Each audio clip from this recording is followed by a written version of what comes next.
Voilà comment moi, Pietro Cherini, désireux d'acquérir ce que nous, humains, sommes insatiables de posséder, c'est-à-dire l'honneur et la richesse, je décidai de devenir patron d'une nef pour le voyage pour la Flandre.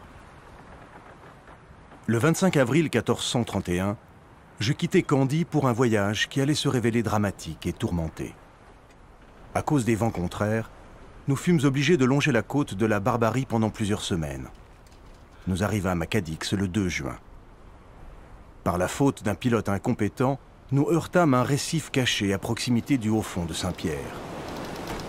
Le timon, l'une des parties les plus importantes du navire, se déboîta, et nous nous rendîmes compte par la suite que ses gonds avaient été endommagés.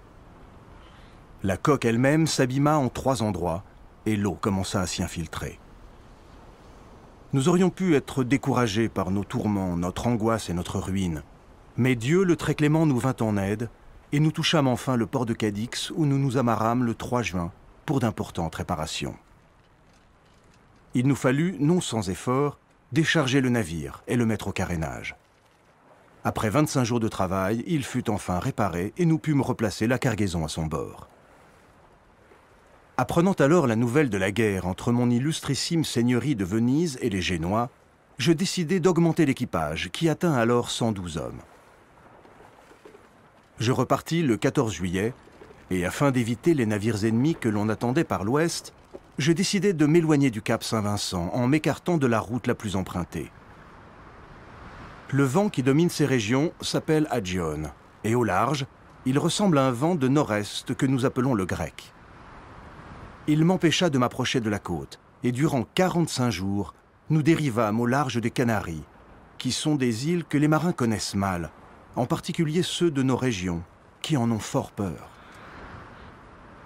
Quels peuvent être les sentiments des sages capitaines quand ils doivent affronter une situation pareille à cette saison et dans ce genre de lieu? Les mêmes que les miens, vous devez le croire. En particulier parce que je voyais chaque jour diminuer nos vivres, dont la nature humaine tire son unique réconfort. C'est en particulier le cas des marins qui sont sans répit au labeur. Il plut pourtant à Dieu de m'apporter remède et consolation en modifiant le vent. Afin de regagner la terre tant désirée, nous dirigeâmes la proue et les voiles vers le nord-est. Pendant 2 jours et 2 nuits, nous naviguâmes en direction de la côte, avec le vent en poupe et les voiles gonflées presque en permanence. La tempête ennemie ne consentit toutefois pas que cela se poursuive, et nous soumit encore à bien d'autres épreuves effrayantes. Les gonds du timon se rompirent. Il nous fallut à nouveau le réparer, en utilisant de la fonte à la place du fer, ce qui fut très efficace. Nous pûmes enfin atteindre Lisbonne le 29 août. Nous y réparâmes rapidement les gonds et nous nous réapprovisionnâmes. Le 24 septembre, nous reprîmes la mer pour notre long voyage, mais les vents contraires nous firent à nouveau dériver. Nous atteignîmes Muros le 26 octobre, où nous nous ravitaillâmes.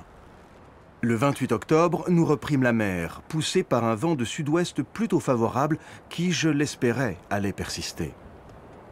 Le 5 novembre, je déviai de mon cap, le Finistère, d'environ 200 milles. Le vent favorable et doux cessa. Celui du Levant et le Sirocco se levèrent. Si l'accalmie avait duré, nous serions rapidement entrés dans les canaux de Flandre, ce que nous attendions avec impatience. Mais la perfide tempête se renforça, de même que la puissance et l'impétuosité des vents, et nous dérivâmes jusqu'au nord des îles de Scilly.